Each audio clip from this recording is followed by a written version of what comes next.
یہودیوں کے قبائل نکال دیے گئے جنہوں نے بدعہدی کی، مکہ والوں سے صلح حدیبیہ ہو گیا۔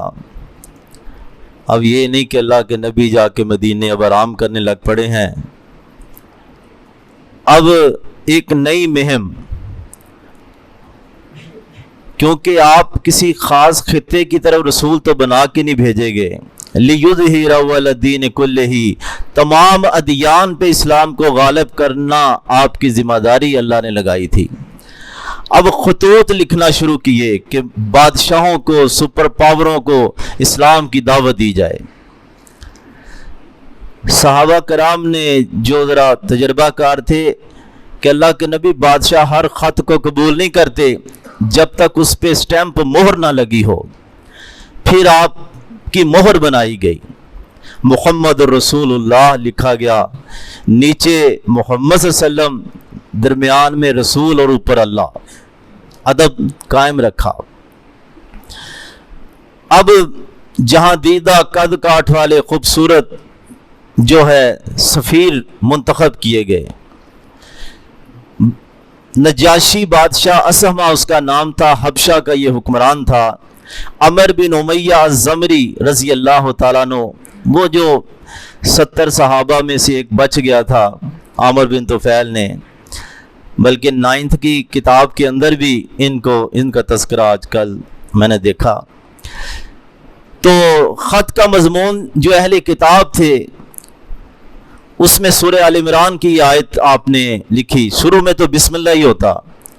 ڈاکٹر حمید الدین جو فرانس کے، انہوں نے پوری تحقیق کر کے وہ اصل کاپیاں باقاعدہ حاصل کی، بسم اللہ الرحمن الرحیم خط سے پہلے 786 نے لکھا۔ اس کے بعد من محمد رسول اللہ، محمد اللہ کے رسول کی طرف سے فلاں بادشاہ کی طرف خط، یا اہل الکتاب، اے اہل کتاب، تعالوا الی کلمۃ، آؤ اس سٹیٹمنٹ کلمے کی طرف، سواء بیننا و بینکم، جو ہمارے اور تمہارے درمیان برابر ہے، اور وہ کیا ہے؟ اللہ نعبد الا اللہ، ہم اللہ کے سوا کسی کی عبادت نہ کریں۔ یہ تو ہر مذہب میں ہے، ہم اس کے ساتھ کسی کو شریک نہ ٹھہرائیں، ہمارا بعض کو رب نہ بنائے۔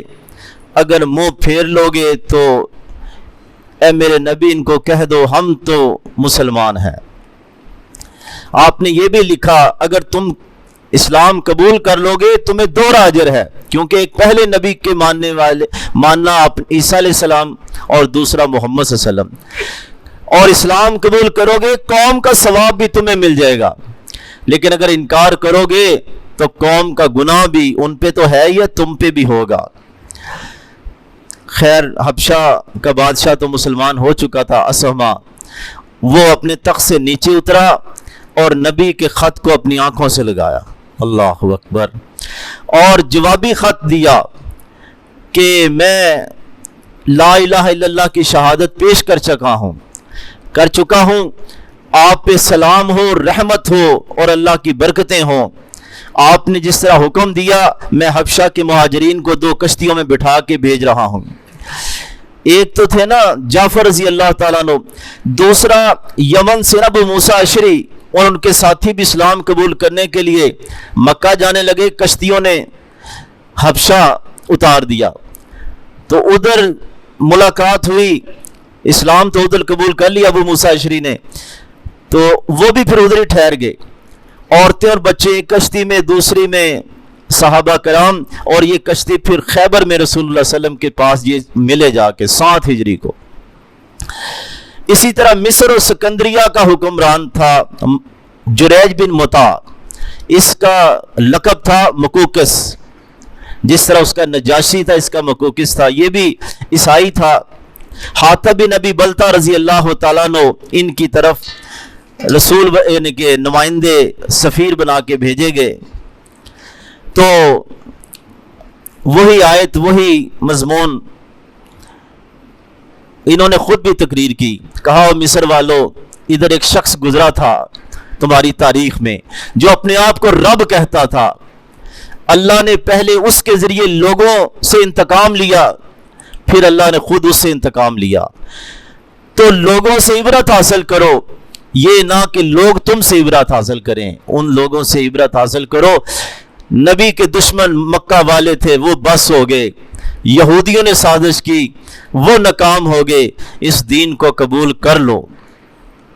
یہ حاتب رضی اللہ تعالیٰ مصر والوں کے سامنے تقریر کرتے ہیں، اس نے بھی جوابی خط لکھا رسول اللہ صلی اللہ علیہ وسلم کی طرف، کہنے لگا ٹھیک ہے آپ کاہن بھی نہیں، جادوگر بھی نہیں، نبوت کی نشانیاں ہیں، آپ غیب بتاتے ہیں۔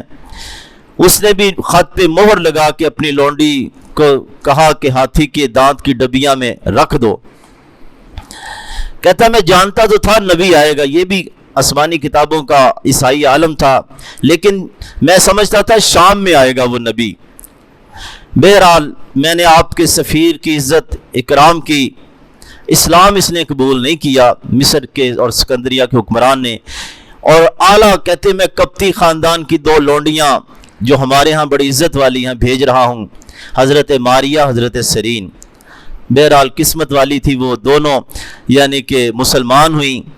ایک رسول اللہ صلی اللہ علیہ وسلم کے پاس حضرت ماریہ جن سے آپ کا بیٹا ابراہیم پیدا ہوا، اور دوسری حضرت حسان بن ثابت رضی اللہ تعالیٰ عنہ، یہ دونوں بہنیں تھیں۔ اور دلدل ایک اس نے خچر بھی بھیجا، حضرت معاویہ رضی اللہ عنہ کے زمانے تک یہ رہا۔ فارس کا حکمران، سپر پاور، اللہ اکبر، یہ ہے کلمہ جو بندے کو آزاد کرتا ہے، بر اعظموں پہ سیر کراتا ہے۔ یعنی کہ ابھی مکہ فتح نہیں ہوا، آپ تصور کریں ہمارے نبی کی کیا پالیسی ہے۔ اگی کفر کا، شرک کا ہیڈ کوارٹر مکہ تو فتح نہیں ہوا، لیکن سپر پاوروں کو اسلام کی دعوت دی جا رہی ہے۔ اسلامی فورسز نے دنیا کو آزادی دلائی، دنیا کے لوگوں کو آزادی دلائی۔ ہم تو اپنے ملکوں میں زنجیروں سے بندھے ہوئے ہیں، مسلمان ملکوں میں آزاد نہیں، اپنی مرضی سے ڈرلنگ نہیں کر سکتے، سمندر سے تیل نہیں نکال سکتے، اپنی مرضی سے تجارت نہیں کر سکتے، اپنی مرضی سے کسی سے صلح نہیں کر سکتے۔ تو عزیز بھائیو، یہ شیخ الحدیثوں اور مفتیوں اور بڑے بڑے نمازیوں کو یہ لا الہ الا اللہ کا معنی یاد نہیں۔ نبی صلی اللہ علیہ وسلم نے فاران کی چوٹیوں پہ کہہ دیا تھا قولوا لا الہ الا اللہ تملک العرب والعجم، تم لا الہ الا اللہ کہو تو صحیح، عرب و عجم کے مالک بن جاؤ گے۔ وہ یہی ہے کہ لا الہ الا اللہ کا معنی ہے کہ پھر کوئی سپر پاور نہیں، کوئی اونچا نہیں، اللہ سب سے اونچا ہے۔ تو ایران کے بادشاہ کسرا، خسرو پرویز اس کا نام تھا، عبداللہ بن حذافہ رضی اللہ تعالیٰ عنہ گئے، بحرین کے حاکم کے ذریعے یہ خط پہنچا یا خود ادھر پہنچایا گیا۔ اس نے خط کہا پڑھ کے سناؤ، تو اسے غصہ آ گیا کہ ہے میرا حقیر غلام ہو کہ اپنا نام پہلے لکھتا ہے، میرا بعد میں لکھتا ہے۔ اس نے خط ہی پھاڑ دیا، باقی مضمون ہی نہیں پڑھا، بلکہ یمن کے حاکم بازان کو کہا 2 پولیس والے بھیجو اور اس بندے کو گرفتار کر کے میرے دربار میں پیش کرو۔ یمن کا حاکم بازان اس کے تحت ہی تھا، اس نے اسی طرح حکم کی اطاعت کی، 2 قد کاٹ والے پولیس والے بھیجے، وہ مدینے آ گئے۔ چلو جی ہمارے ساتھ، جس طرح سپر پاوروں کے نمائندوں کی بدتمیزی کے ساتھ کہ یہ انہوں نے ہمیں آرڈر دیا ہے، ہم آپ کو گرفتار کرنے کے لیے آئے ہیں۔ اللہ اکبر۔ آپ نے فرمایا بھئی تم آرام کرو، کل بات کریں گے۔ کل آپ آئے تو پھر اسی طرح چلو ہمارے ساتھ، ہم گرفتار کرنے کے لیے آئے۔ فرمایا تمہارا بادشاہ قتل ہو چکا ہے۔ کہا کوئی ہوش ہے؟